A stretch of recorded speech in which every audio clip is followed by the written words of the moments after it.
Please tell us a little bit of various forms of holding your blood back, or rather, period pads. So there is pads. I see a lot of young adults come to us with rashes at that times around the thighs, literally cuts. Sometimes they come with inner thigh cuts.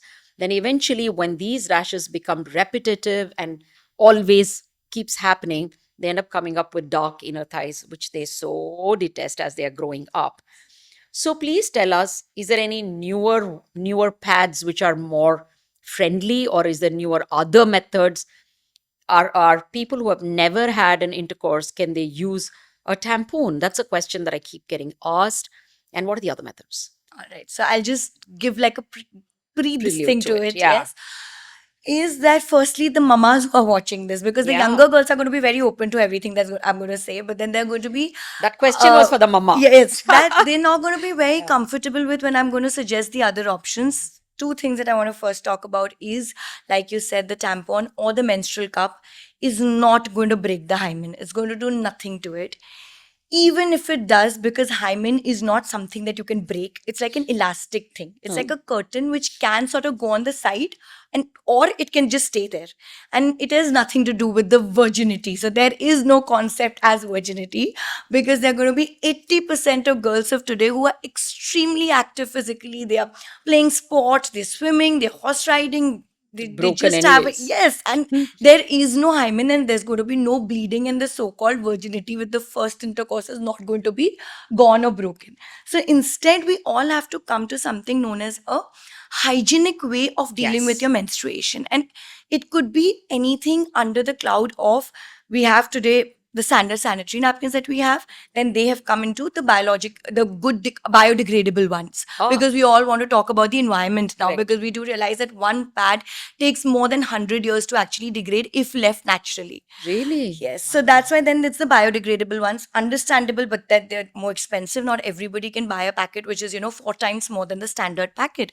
So that's where something very And they are nice. available They're in available. India They're available easily? very easily. Mm. They'll be available on Amazon and Swiggy also. It's that easily Okay. available. Huh. But one thing that is extremely economical, environmental friendly, very easy to use, I'm a strong advocate of it, is a menstrual cup. Ah.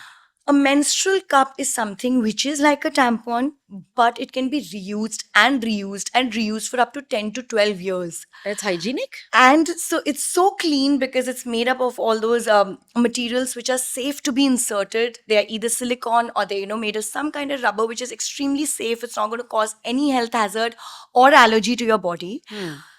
It comes with a little bag. You just have to take it out, empty the menstrual blood in whichever toilet that you're using, wash it with normal soap and water, reuse it.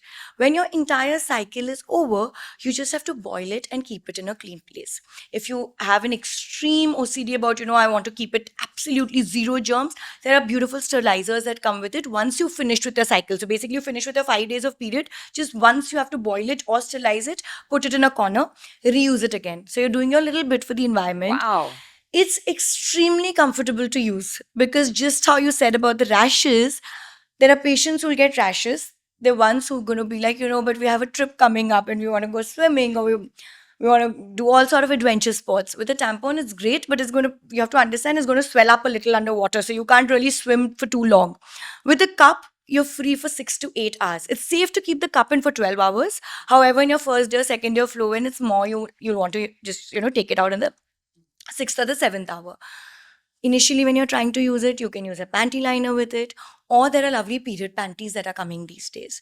So, what we have to understand is, even when I started menstruating, most of these options weren't there.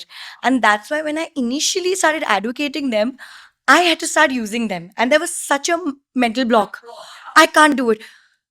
Is it going to get lost? Well, not for me, but that's what the patients ask. And then when I started using it, there were times when even I was stuck with the cup because it creates a vacuum.